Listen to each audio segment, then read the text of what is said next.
Hello, Mark. I'm Esther.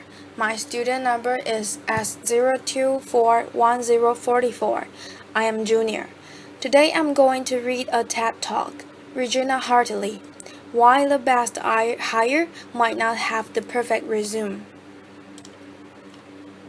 Your company launches a search for an open position. The applications start rolling in, and the qualified candidates are identified. Now the choosing begins. Person A, Ivy League 4.0, flawless resume, great recommendations, all the right stuff. Person B, State School, fair amount of job hopping, and odd jobs like cashier and singing waitress. But remember, both are qualified. So I ask you, who are you going to pick? My colleagues and I created very official terms to describe two distinct categories of candidates. We call A the silver spoon, the one who clearly had advantages and was destined for success, and we call B the scrapper, the one who had to fight against tremendous odds to get to the same point. You just heard a human resources director refer to people as silver spoons and scrappers. Laughter, which is not exactly politically correct and sounds a bit judgmental.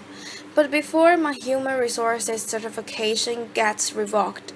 Laughter, let me explain. A resume tells a story, and over the years, I've learned something about people whose experiences read like a patchwork quilt. That makes me stop and fully consider them before tossing their resumes away. A series of odd jobs may indicate inconsistency, lack of focus, unpredictability, or it may signal or a committed struggle against obstacles. At the very least, the scrapper deserves an interview. To be clear, I don't hold anything against the silver spoon.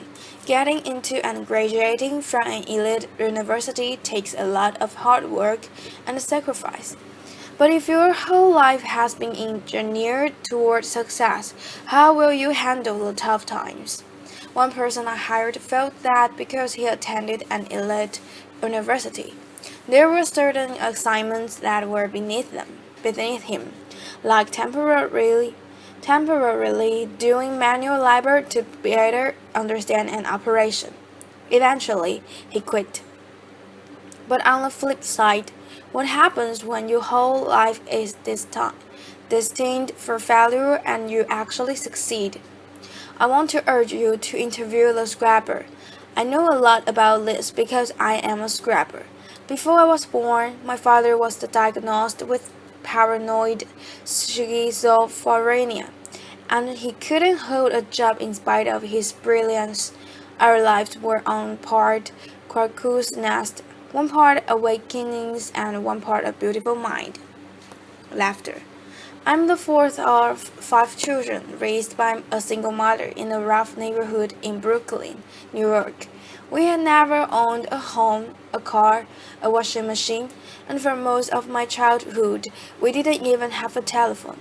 So I was highly motivated to understand the relationship between business success and scrappers, because my life could easily have turned out very differently. As I met successful business people and read profiles of high-powered leaders, I noticed some commonality. Many of them had experienced early hardships, anywhere from poverty, abandonment, death of a parent while young, to learning disabilities, alcoholism, and violence. The conventional thinking has been that trauma leads to distress, and there's been a lot of focus on the resulting dysfunction. But during studies of dysfunction, data revealed an unexpected insight that even the worst circumstances can result in growth and transformation. A remarkable and counterintuitive phenomenon has been discovered, which scientists call post-traumatic growth. In one study designed to measure the effects of adversity on children at risk, Among the subset of 698 children who experienced the most severe and extreme conditions, fully one-third grew up to lead healthy, successful, and productive lives. In spite of everything and against tremendous odds, they succeeded. One-third. Take Lee's resume. This guy's parents gave him up for adoption.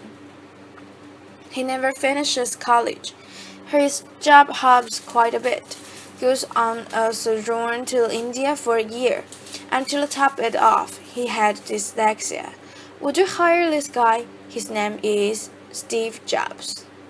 In the study of the world's most highly successful entrepreneurs, it turns out a disproportionate number have dyslexia. In the US, 35% of the entrepreneurs studied had dyslexia. What's remarkable, among those entrepreneurs who experience post-traumatic growth, they now view their learning disabilities as the desirable difficulty, which provided them an advantage because they became better listeners and paid greater attention to detail. They don't think they are who they are in spite of adversity. They know they are who they are because of adversity. They embrace their trauma and the hardships as key elements of who they've become, and know that without those experiences, they might not have developed the muscle and grit required to become successful. One of my colleagues had his life completely upended as a result of the Chinese Cultural Revolution in 1966. At age 13, his parents were relocated to the countryside.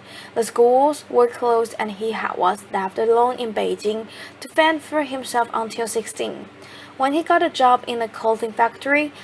But instead of accepting his fate, he made a resolution that he would continue his formal education. 11 years later, when the political landscape changed, he heard about a highly selective university admissions test. He had 3 months to learn the entire curriculum of middle and high school. So every day he came home from the factory, took a nap, studied until 4 a.m., went back to work and repeated this cycle every day for 3 months. He did it. He succeeded. His commitment to his education was unwavering, and he never lost hope. Today he holds a master's degree, and his daughters each have degrees from Cornell and Harvard. Scrappers are propelled by the belief that the only person you have full control over is yourself.